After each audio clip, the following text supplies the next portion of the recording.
welcome to a few Goldilock Bears podcast. This is a podcast where we talk about things we love, things that we hate, and things in the middle. This could be things that we're indifferent about, that we're ambivalent about, that we're on the fence about. These are the gray areas of life. These are the things that aren't in the black and white, that they don't maintain to your precious polar opposites. Hello. This is Vincent Cloud. Hello, hello, hello. This is John Nemitz. Hello, this is David Lauer. And hold on, guys. I know we're all itching and ready to go to get into our topics of love, hate, and indifference, but I say let's talk about old topics in the segment we call the Deja Fuse. Go ahead, Dave. Um, just I don't know. I'm reminded of this topic like every day I go shopping or just like open a product that I bought at the store. It's about like shrinkflation and like how the stuff we're buying it always seems to be smaller or like worse in quality. Um, just like I hate how everything, like you get a package of something and it's just half empty to begin with. Like, how much money could they save on packaging if they just made the packages the proper size? Because you get like a box of cereal and then it's filled with a bag and then the bag is like half empty, or like a bag of chips, it's less than half empty. Like you open up the bag and you look inside and you're like, where are the rest of them? Like and then my wife was buying some like what are they like the travel size section at Walmart where you get like little travel size stuff when you're going on a trip so you don't take up as much space. And she got some like motion sickness, like Dramamine or something. And it was like this little pill bottle thing. But then she opened it up and it was just half full. And it was like it's already travel size. Just make it smaller and fill it up. Like, why is it still half empty, even when it's already miniature? Like, what is happening? And it's just no matter whether it's like food or toiletry items, like everything is just like not quite full. And there's only like a few things like beverages. Beverages always seem to be full, but that's like the only thing I can find. Well, I guess maybe other types of liquid, if you're counting like detergent or cleaner, stuff like that. But like any type of dry goods, and then they just say like, oh, it's settling. It just settled. Like it used to be full in the manufacturing plant. Like, oh, BS. I don't believe it. So I can't explain the pill bottle. Like that doesn't make sense to not fill it up. But I believe like with chips and stuff, it's intentional to prevent them from like breaking and crumbling. And I like one of those consumer reports type websites actually like looked into it and found a correlation between how much air was in a bag and how brittle the product was. So like your big flat chips like Doritos and stuff will have more air in them, so it's like more protection from smashing than, like that's something like a pretzel or something that's gonna be less likely to break. Okay, I like that. That's good. There's a reason there. But there's no excuse for Pringles. Those are in a can, and Yeah. it's still not filled to the top. And don't you feel like you could get more chips if you throw in a couple in the sides? You know? Yeah, stuff them in there, turn them sideways. Oh Like man. when you go to um like a hand scoop ice cream place or like like a grain bowl place or something where they're just like smashing it in there and like like putting it in on every crevice they can. Like why don't they do that with Pringles? Pour some Yeah, of the really. powder in the sides to just fill it up. Yeah, Yeah, because I was isn't at that what it like, is? Isn't Pringles basically uh was piece board, board made out of Particle pieces, board. particle board. Yeah, Yeah. like that's what they say it is. It's kind of a liquid kind of thing, almost like wet sawdust, and then they form them into those shapes. So why Yeah. not fill the entire can with that liquid product, and then you just have like a log, a Pringle yeah, log. That'd be great. They could do the same with chicken nuggets and hot dogs. Just like it's like the big rectangle pieces of pizza from elementary school, but just hot dog or Like chicken nugget. Just like, any container that has empty space, they should fill with a food that fits that space. So if, you're buying a can of Pringles and there's room for a hot dog down the side of it, you like shove a hot dog in there? Yeah, that'd be yeah. And great. like all these companies own each other. So like if you have a box of Pop-Tarts, just throw some Cinnamon Toast Crunch in the sides. It'll fit. Wow. At Quick Trip, they're selling these snacks to go things, and it's like there's this box that you could get, and inside they'll put like a breadstick and then like a chicken strip in there. And it's like, well, these don't really go together, but fine. I'll eat it, you know? And I think they have a couple of just weird variations that they offer. Not at all Quick Trips, I've noticed, but they're kind of experimenting more with the ones that have like the self-checkout there. But anyways, I would be down for that. Like you buy yourself a can of Pringles, you look at it and the label, it's like also, Pringles now with Pizza Hut. So like there's like a Pizza Hut, like a pizza in there or something like that, or a bread stick, you know? Like when you see those restaurants that are like Pizza Hut and Taco Bell have merged, like more of that. That'd be great. I like it. Although our health would Yeah. decline as a nation. We need to get our best Tetris players together to like figure out how to fit all these foods together. Man, I went to the Long John Silver's slash Taco Bell, and everybody got Taco Bell, and I got Long John Silver's, and I've never regretted this decision more than that one, where I'm just eating fish sticks, watching everyone eat tacos, and I'm like, I fucked up. What did I do? Great. But you did mention the travel stuff and that being very little in it. Like that is bullshit. I'm annoyed just hearing about that. Yeah. And Right, yeah, John, the you point isn't like, oh, it's so heavy, all these pills. It's like the container is the size that makes it the travel thing. So why not make it even smaller and fill it up? Yeah, because like the container was like one of those like mini M&M containers with the Hmm. M&M minis in Oh, it. I remember It was those. like that, but half the size already. But it was like thinner. It was much thinner, so they were just like stacking one pill on top of the other. And then it's, Like a Pez. it's like a six count or something. Yeah. There's only six in there, but it's like long enough where it could have been 12 in there. wow. Uh, let's get the show started. All right. I Yeah. am indifferent. Like, let's say you're going to a place like Long John Silver's or something, and the the cashier person's a real asshole. Doesn't really bother me that much. Um, I'm indifferent to the way like the service people act and almost like oblivious to it in a way that like I'll go a place with my wife and she'll be like kind of like, well, what'd you think of that? I'm like, of what? Like A waiter just filled me up right in front of you. Of what, you asshole? yeah, doesn't bother me.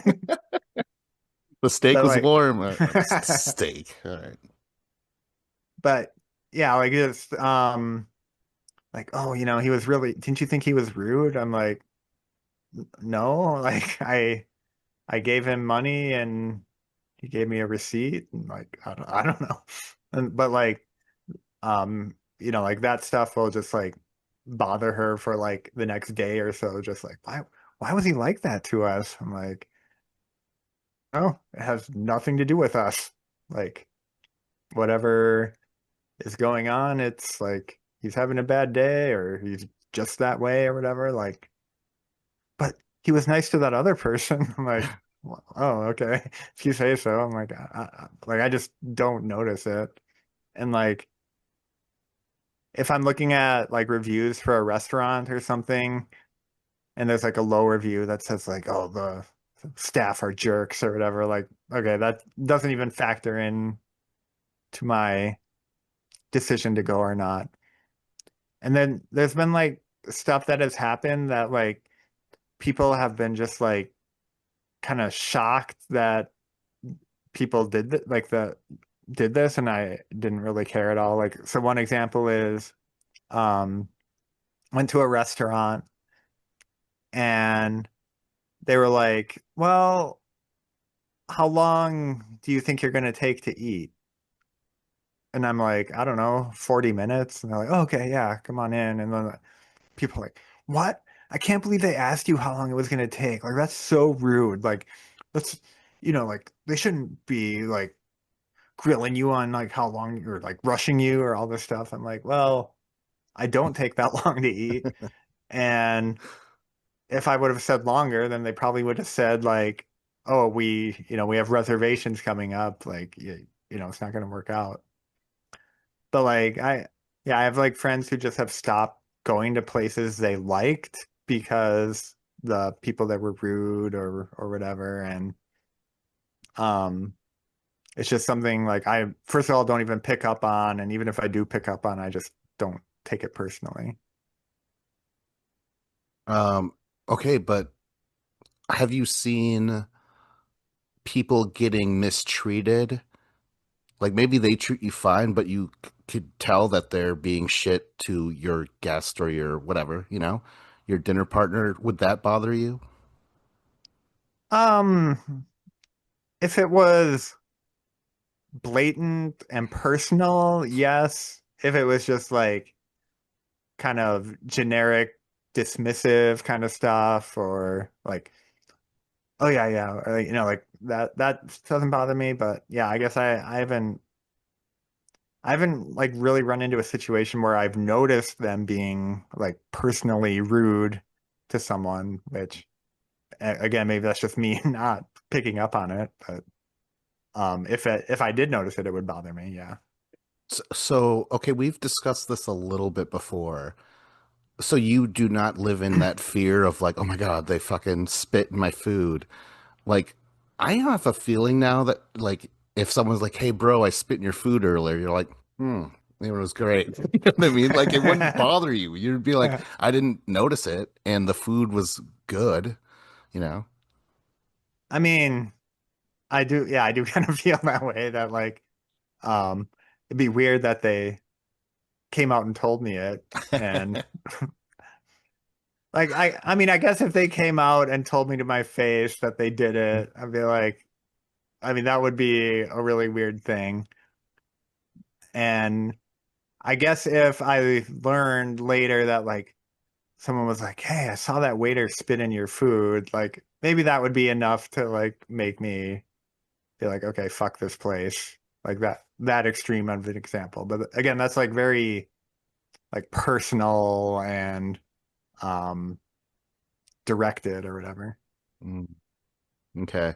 Because I think I'm that other person. I'd be like, oh my God, like, why were they like that? Although I try, I think waitressing and being a waiter has to be one of the shittiest jobs. I mean, I've always been thankful that I've never done it because I've have friends that have done that, and they're like, yeah, it fucking blows. You ever see that movie Waiting? I'm like, yeah, it sucked. It's like they're like, exactly. So I don't know. I try my best not to judge them for whatever attitude they do have, but I really don't care being treated like shit. Like I remember our family and I showed up and we had like there was no one else around and they sat us right in front of the bathrooms. And I felt that was fucking weird. So my mom's like, fuck this, we're out of here. So it does happen. I don't know. I guess maybe our shittiness that we've experienced has been different. But yeah, I'd definitely be the one who's like, oh, well, I don't want to go back there. Unless there's been like a good 4 years. I'm sure that waiter is now that actor you wanted to be, you know? He's up on the silver screen right now. So So yeah. let's say there was a place you like to go, and there's like, let's say like four different waiters that you normally would come across, and three of them are fine, like, neutral to good, and one of them's an asshole. So every time you go in, there's like a 25% chance you get the asshole waiter. And it's not even, he's never like, it's not personally mean. He's just kind of a dick in general. Like, would that be enough to make you not want to go to a place? The chance of that happening? I guess not. No, no. There are some places that like it seems like the entire staff like you got that job because you're an asshole. Like holy shit, Holiday, the Holiday station has just announced bankruptcy or whatever, and they're closing all their stores. And I'm like, good. I've never went into a Holiday store without some asshole working there. You know, that's crazy. Anyways, though, Dave, what do you got to say about attitudes and whatnot? Like I'm fine if somebody like whatever their attitude is, like I don't care. Like I'm there for food. So if my food is hot and fresh and tastes good, that's like all that matters to me. Like I usually like never go to Burger King, and the Burger King in my town like notoriously sucks. But I heard someone talking about it like a couple weeks ago, and it's just been like lingering in my head. And I was like, I'm gonna go to Burger King because they said something really good about it. And I'm like, and I remember like back in the 90s when I was a kid, it was so good. So I went to Burger King, and the lady at the drive-thru was the nicest lady ever. She was so sweet and kind. And then I got my food, and it was super hot and it was super fresh, and it was just like, this was great. I love it. But as I thought about it, I was like, she could have been a total bitch and it wouldn't have mattered. Like, my food was good. And that's what I care about. And like, cause yeah, like people have a good day or they have a bad day.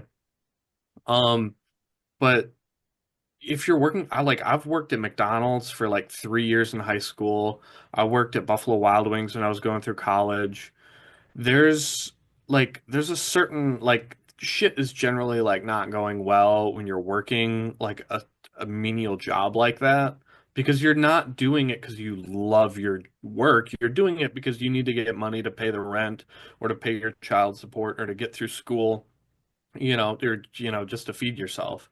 So generally like if you're upset about like I'd be crabby all the time, but like I do appreciate if you just like try a little bit and just say like thank you, have a nice day. You don't have to be cheerful when you say it, but just like try to say some of the things. Like what I don't like is if I go up to the counter and then they give you that Gen Z stare where they don't even acknowledge you. They just stare at you and wait for you to make your order. And I'm like, can you at least say like hello or greet me or something? Like they'll just like stare at you and I'm like, hi, like breaking the awkward silence. And they're probably like these millennials need to be greeted. Exactly. I've never come across the Gen Z stare. Have you, John? Oh, Um, not that I've picked up on. I Me I too. come across it usually at the grocery store, like at like Walmart or something, at like the checkout lanes. There'll be like younger, early 20s people.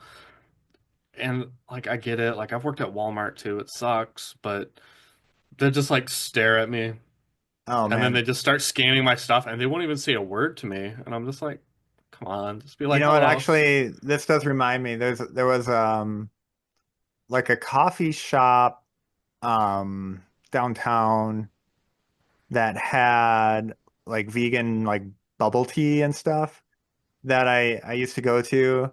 And like the owners were great, but they hired like I don't know if they were high school kids or what, who just like clearly hated their jobs. Like you'd walk in there and they'd be just like sitting at a table and then like one of them would be like visibly frustrated that they had to get up and go take your order.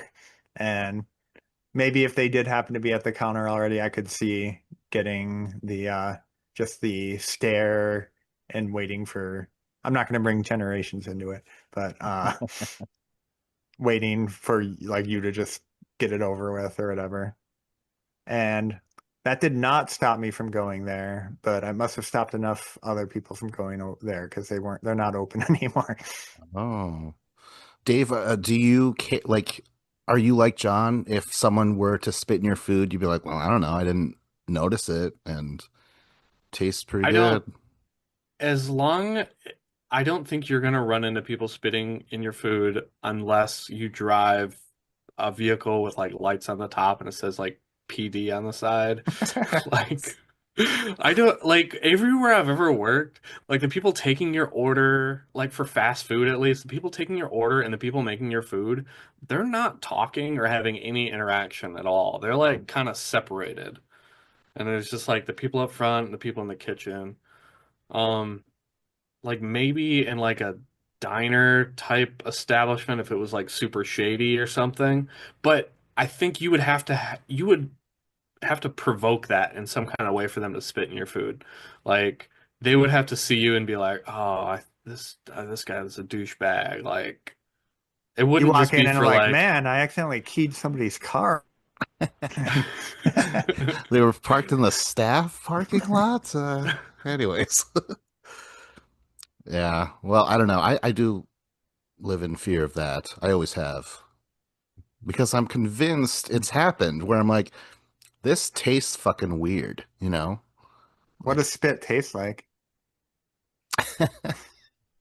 oh, well, this particular thing, it tasted like it. I don't even think it was spit, but it was something. It tasted really gross. And I'm like, why does it taste like that? I can't put my nose on it.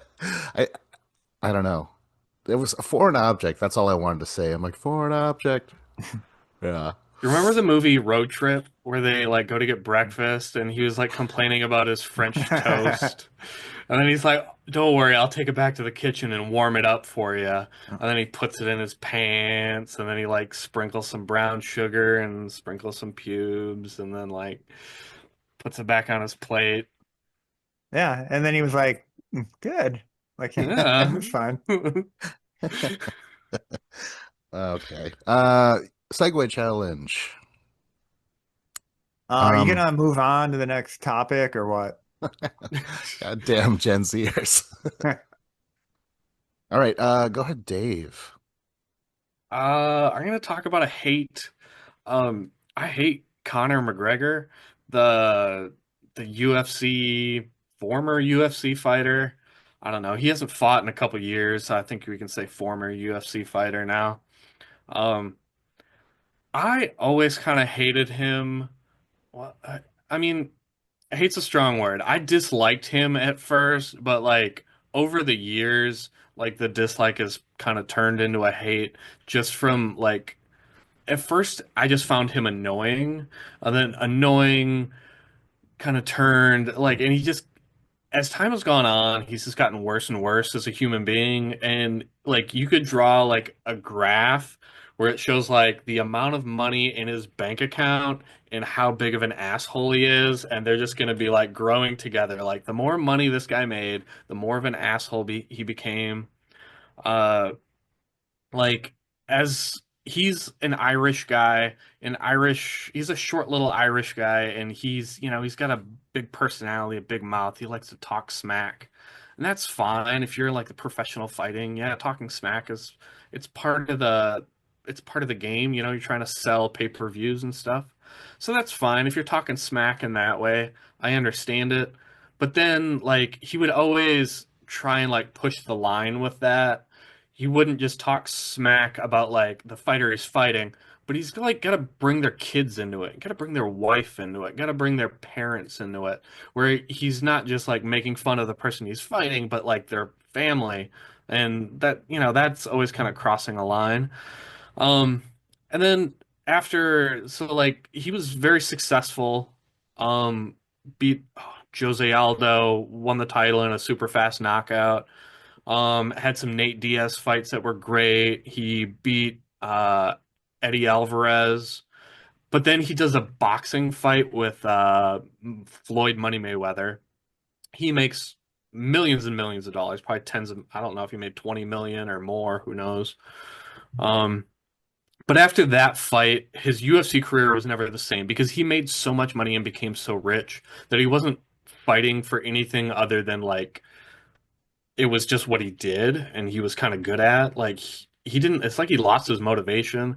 He started to do a lot of drinking, lots of cocaine speculatively. And then you can go on Wikipedia and just scroll through his like controversies and arrests, and there's literally just you have driving infractions, theft, sexual assault, lots of assault, battery, just multiple cases of like everything.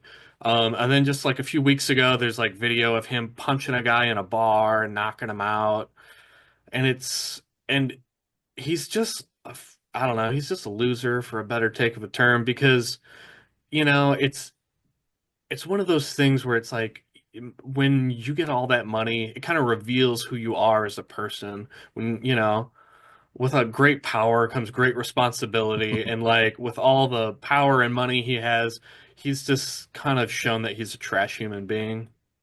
Um, because even though there's a guy like Conor McGregor, there's other people out there who like do really good things, but you don't really hear about it because they're not in the news. You have like, I don't know, like John Cena, he's visiting kids in hospitals and like he has tons of money and fame, but he's not an asshole to anybody. I've never heard of him getting in trouble with anyone. Uh, but yeah, Conor McGregor is a real grade A piece of S, and yeah. Do you guys know him? Do you like him? Are you big fans? I know I've of him now. well, I was gonna say, John, you go next. I'll go last because I have more to say for sure. Yeah, I looked up like um I was looking up like highlights or whatever, and like one of the videos I came across was like a trash talk highlight of him. And um I don't know, like it didn't seem like all that witty or clever. Like it was certainly trash talk, but it didn't strike me as like, oh man, he really got the best of them or whatever. It was just like whatever. Um, he did the one thing that has come up on this podcast multiple times as being super annoying, where um he was like trying to get the crowd pumped up about something, and he's like, I don't remember what he's like, but he's like, how are we all doing today? And then they cheer and like, you can do better than that. And then makes them cheer again. I'm like, oh God, he's doing the thing. Oh man. Um, but yeah, I don't know. Like I don't know anything about him any more than any other UFC fighter. So I certainly um he didn't strike me as being any bigger of an asshole than anyone else, but I have no idea. Oh, okay. Yeah, like we've brought up UFC stuff, and John, you're like, I don't know. I like you used to watch some because some friends would be into it, but you're like, Yeah, pretty yeah, much. yeah. Um, well, Conor McGregor, I mean, I think it's cool that he came from humble beginnings or whatever. That's fine. But I think okay, so like there was this video that was made about him, and they're trying to their best to make it like he's a hero and he's a symbol of, good or something like that, right? Because of his beginnings.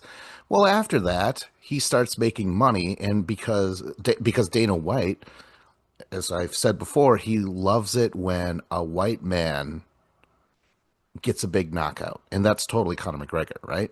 So Dana White, he fucking put in so much money into promoting Conor.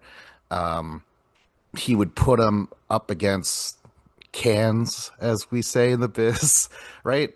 Dave, isn't that what they call it? Where like, oh, they just Yeah, put him up tin against can where you tin just kind of cans. smash him. Yeah, Like yeah. they knew he was really good, so they just kind of put him out there against like aging guys like Dennis Seaver, who had no chance of beating him because they're older and slower, and it was just like this will be an easy knockout. So rather than like put him against talented fighters right away that he deserved to go against, like other fighters who come in like Alex Bajeda, he went right against the top guys immediately. They didn't give him a bunch of like nobodies for like a year and a half, just like building his name up and like giving him highlight reel fights, highlight reel knockouts in these fights, just fighting no-name guys. Mhm. Yeah, and so he was kind of a product of the UFC, which I just always found so annoying and gross.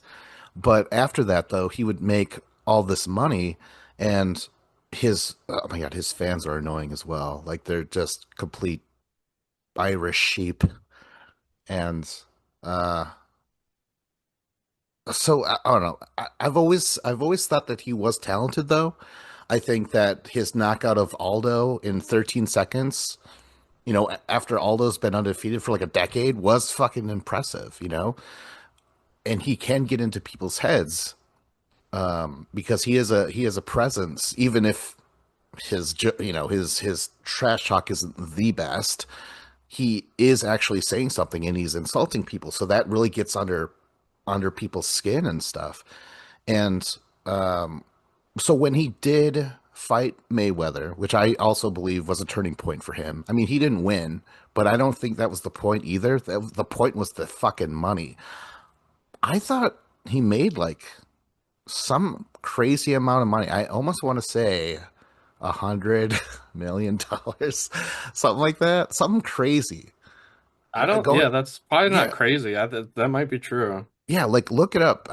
I'm really curious. It's like this jaw-dropping amount of money.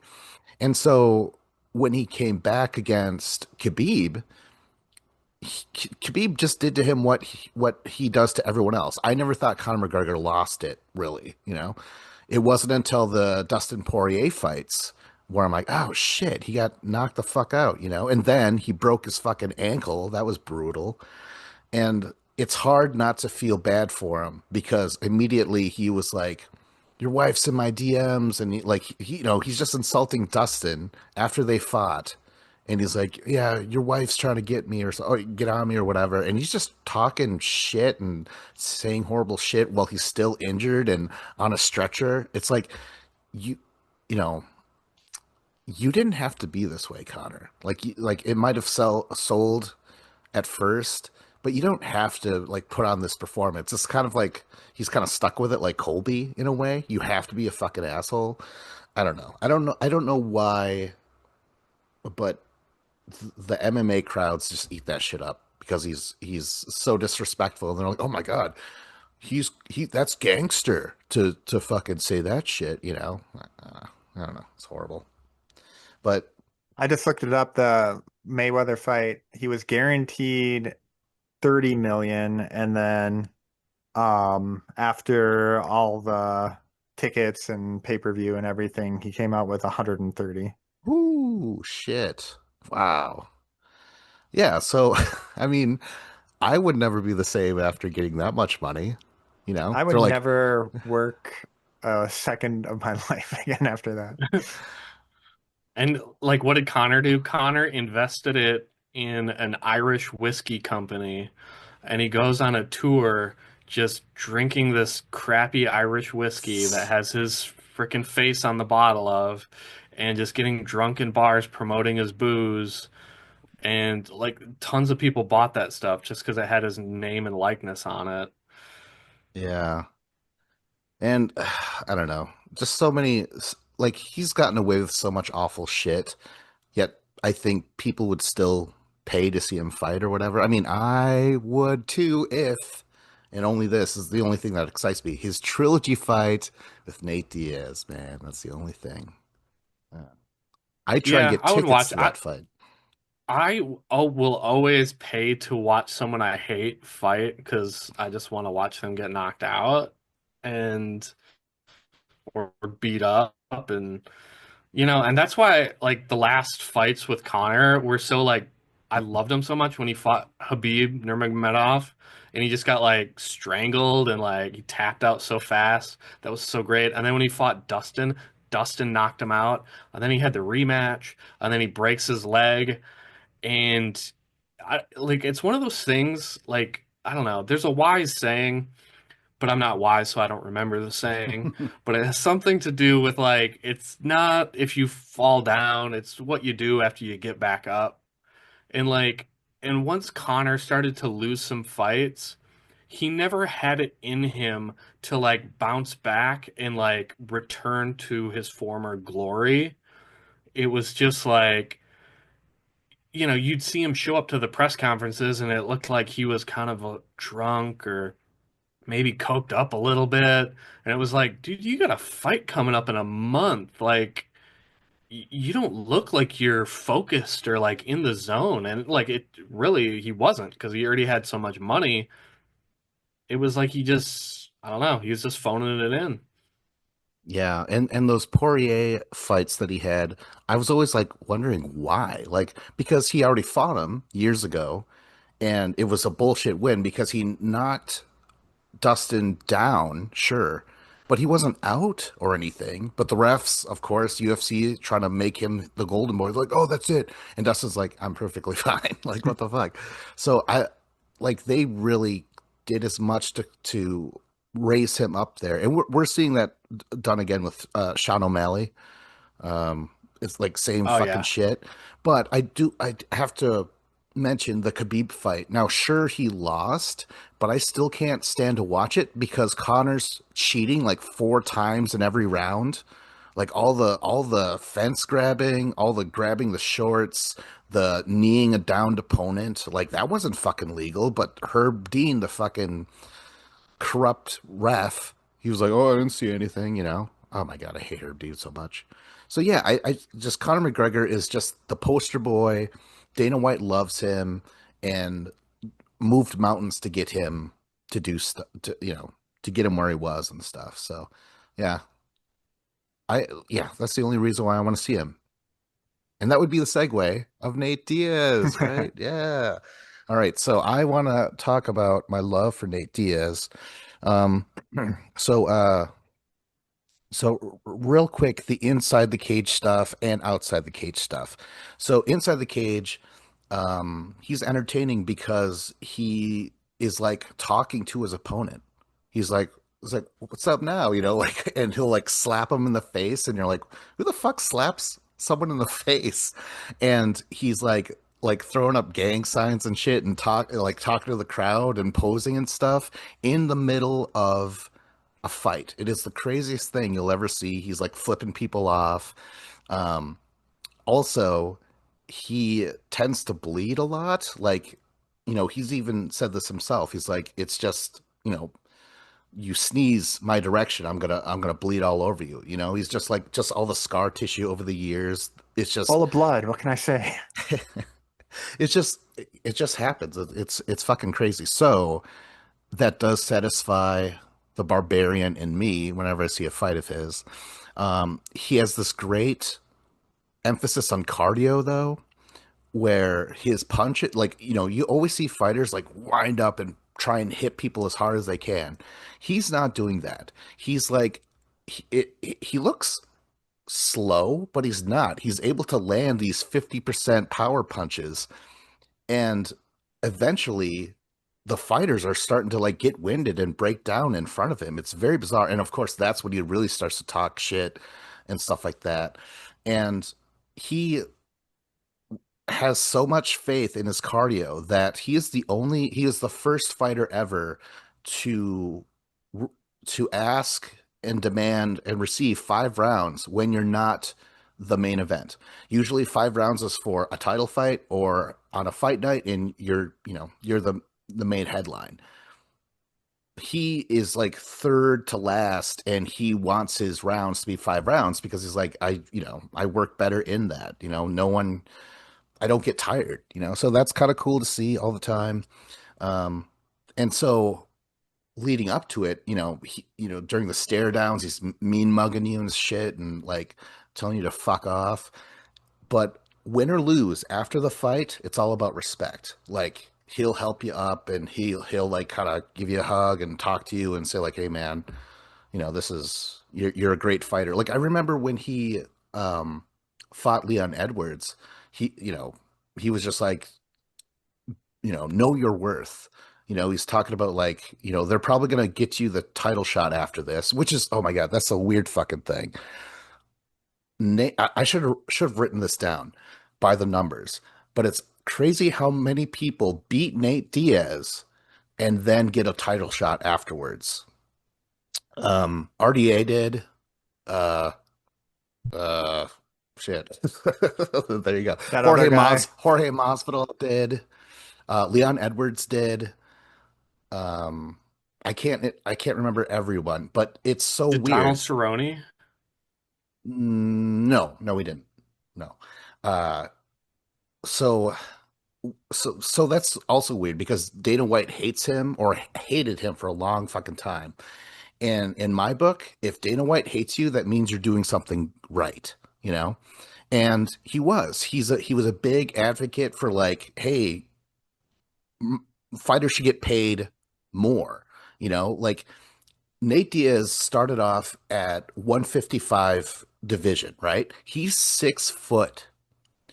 And to see how small he has to get in that weight class is crazy. And eventually he was just like, no, that I'm not going to do this anymore. They're not paying me enough to cut that amount of weight because every fighter admits like, yeah, cutting weight sucks. So he's like, so he stopped going to 155 and he has basically been in 170, the weight above. But he's also, I mean, so when he's in welterweight though, he's smaller and lighter. So he gets manhandled a lot in welterweight. It's fucking crazy. Whereas when he's at 155, he's really tall and gangly and stuff. He's more of a scarier presence. So yeah, it's there's so much to say about him, but I want to say his what he did outside of the cage.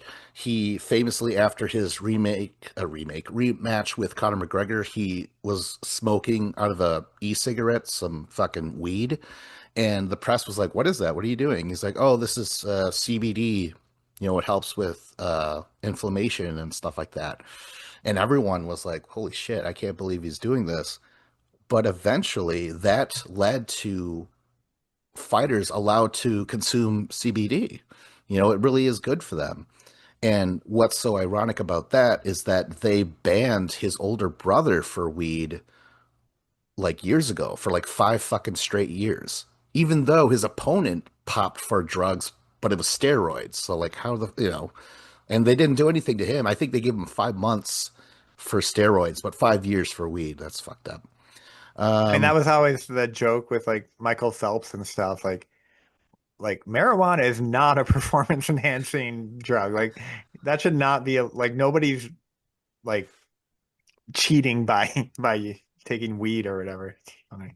Yeah, yeah. Oh my gosh. Okay, so I have more to say, but Nate Diaz hated Cowboy Cerrone for a while because he says, Cowboy is known for like anytime, anywhere, he'll fight anybody and stuff like that, and Dana White loves him. But Nate is like, Cerrone sucks because he's not getting paid a lot for this. He's fighting all the time and getting promoted, but getting some sort of promotion, but it's not helping the other fighters. Like we want to get paid more, but when Cerrone's like, "I'll do it, sir, for like little to no money," he's like, "That's not helping the cause at all." Um, yeah, I don't know. What do you guys got to say about Nate? I have more to say, but I'm just curious. Well, I watched like a highlight clip of him on YouTube that which included both um like fighting and then like trash talking stuff and whatnot. I actually had some questions for you, some of which you answered already. Like there was a part where I thought he said shout out to my brother Nate Diaz. I'm like, are you shouting out yourself? But he must Oh, have said Nick. yeah, yeah. Um, I did notice there was like blood everywhere when he was fighting, so that fits in with what you're saying. And they showed like a fight against McGregor that he won, and it was funny. Like afterwards, like they're asking what he thought about it. He's like, "Well, I'm not surprised, motherfuckers." He said something about Ultimate Fighter House sucked. So there's like what kind of like reality show bullshit is Fighter House? That sounds stupid. That's awesome. No, I mean, I don't mind the show personally, and when Nate was on it, he was the best part. But Nate is, you know what he reminds me of? Stone Cold Steve Austin versus Vince McMahon, the president of WWE. Wasn't that the gimmick where like Stone Cold was like, fuck you, the president, and Vince is like, what? You know? But like it was for real happening. Like Nate and Dana just did not get along. And maybe saying, one of your products sucks, it probably didn't help. Yeah. Oh man, it's crazy. Um, Did he have some sort of beef with The Rock? Oh, because The Rock preferred Jorge for the BMF. Oh, I gotta talk about the BMF belt. But yeah, The Rock was more on Jorge's side. So Nate's like, all right, well, fuck you, The Rock, you know. Yeah. And he also said The Rock shouldn't even be presenting this anyways. It should be like a boxer or something like that. He's like, The Rock's not a fighter. Why is he here? He's not a badass motherfucker, you know. Oh, man. Yeah, he's because Nate was like, fighters are bad motherfuckers. Like, The Rock is an actor. He's not a fighter. Anything else about Nate, John? Like I oh, sorry. No, go ahead. Oh, yeah. I was just gonna mention like the Ultimate Fighter house. Like you can see Nate like that young. He was probably like what, 20 years old on that show or something like that. Like Nate has not changed over the years. All like fame and money has not changed Nate. He's the same dude. Like, and that's why I respect Nate because he's just that same guy. Like he didn't let money or fame change him in the way that it did like Conor McGregor. Um, Nate is himself to a T, and he will not change who he is for anyone. He doesn't care. He's like, I am, I'm just gonna be myself. And I love that kind of stuff. Nate, like with like him always bleeding all the time. Vince, I remember you like saying that to me and like I'm like, that doesn't make any sense. Why would scar tissue just be more prone to bleeding? This doesn't make sense. But it's true. Like his forehead and like above his eyebrows will start bleeding in fights like way before anybody else. And I've legit never seen any other fighter who has that type of problem like he does. Yeah. Like, because when other fighters get cut, they get like a definitive looking cut and like you can see it. But Nate, he like you don't even see the cut. It's just blood coming out. And I don't know, because like with all like the high def cameras that are like right in their face in the corner, like you never actually like you just see blood running down his face. I don't know. It's very like WWE where you're like, huh, is this fake blood? It's like, well, it's real blood, but like where's it coming from? It just doesn't make sense. But I do like the analogy with him kind of being a Stone Cold Steve Austin and Dana White being the Vince McMahon, where like Vince McMahon or Dana White, they want their fighters to do as they say and be a little lapdog that, be a Donald Cerrone, where he'll just like show up and do whatever you want and like, hey, we want you to fight Connor, and if you lose, don't worry, we'll help you out. Like, I'm almost convinced that fight was fixed. Um, but Oh, like like Nate's great. Like his relationship with his brother, Nick, like his older brother, like their relationship is like so real and like deep and like you can see how much they love each other like more than they hate anyone they fight against. Like it's like the such a great bond between those two that like anything like is secondary to their relationship as family. And then I don't know, that just speaks to like how good of a person Nate is.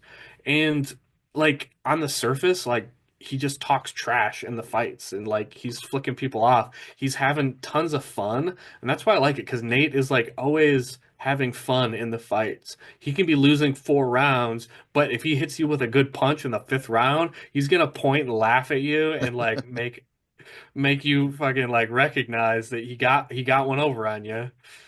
yeah. I believe you're referring to the Leon Edwards fight. Yeah. Ah.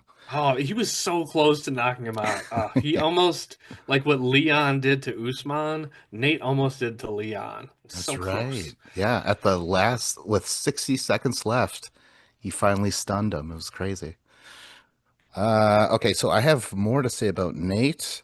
Um, so one of the coolest things is that he likes to call out fighters that are coming off an impressive win. He called out Conor McGregor after he knocked out Aldo in 13 seconds. He called out Anthony Pettis after he knocked out Wonder Boy, the first guy to ever do it. He called out Jorge Masvidal after getting the fastest knockout in UFC history of 5 seconds.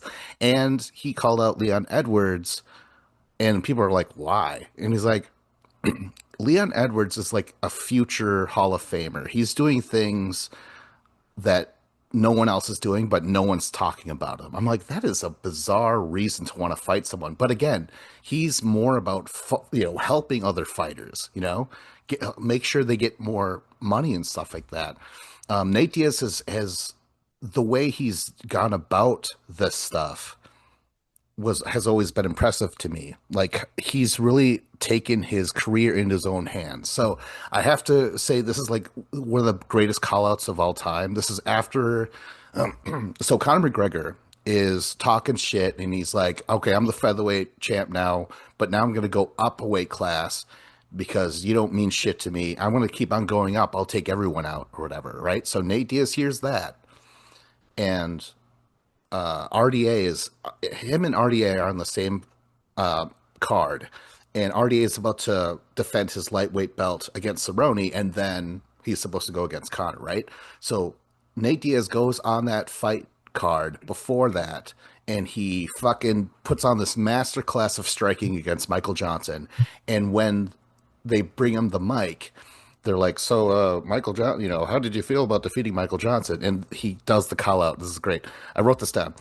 Fuck that. Conor McGregor, you're taking everything I worked for, motherfucker. I'm going to fight your fucking ass. You know what's the real fight? What's the real money fight is me, not these clowns that you already punked at the press conference. Ain't nobody want to see that. You know you can beat them already. It's an easy fight. You want that real shit right here.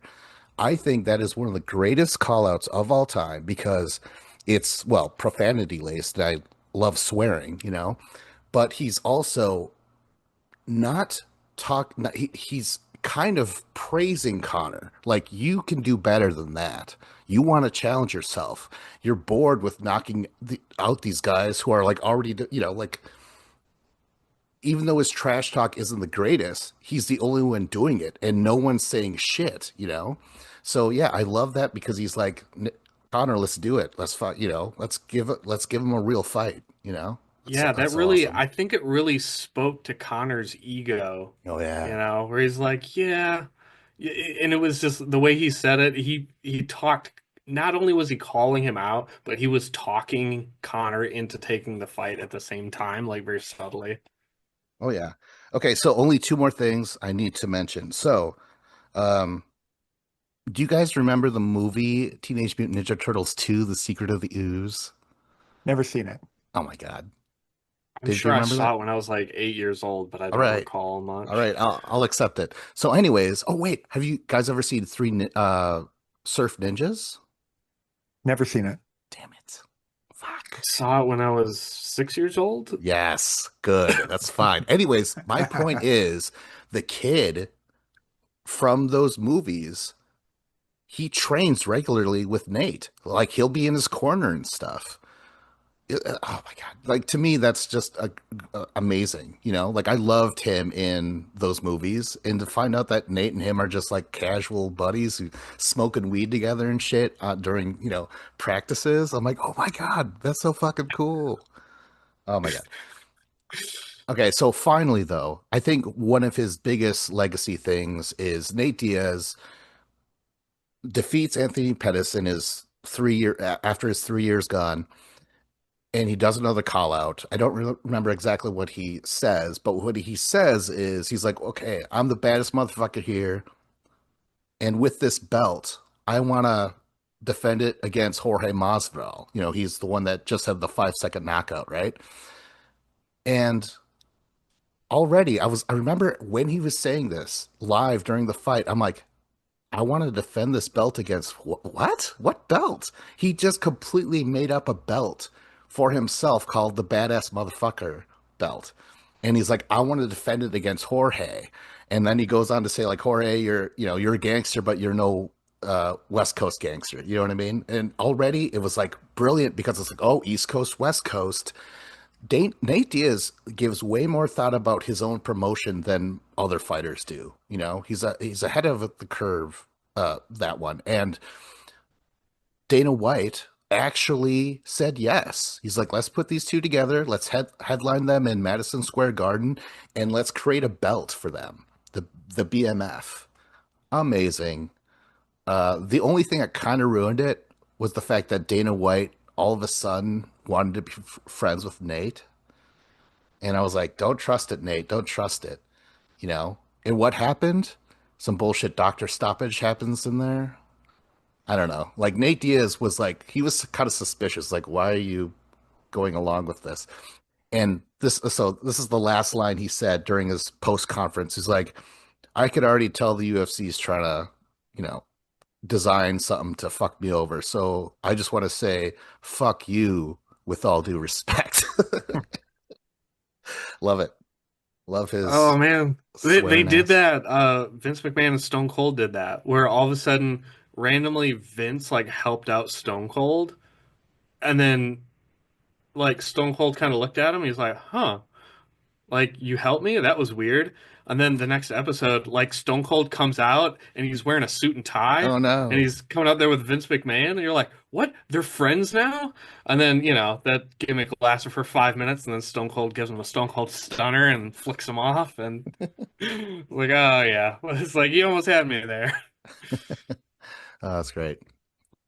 But yeah, that's enough UFC for a lifetime, eh, John? You said it. All right. That's the show. Yeah, that's it. Tell them about the email, John. Oh, well, like we're sick of coming up with our own topics, so get these lazy listeners and viewers to help us out a bit. So if you have something that you love, hate, or are indifferent to, send an email to topics at a few goldilockbears.com. We'll put a link in the show notes here and tell us what you love, hate, or are indifferent to and why. And maybe we'll talk about it on the show.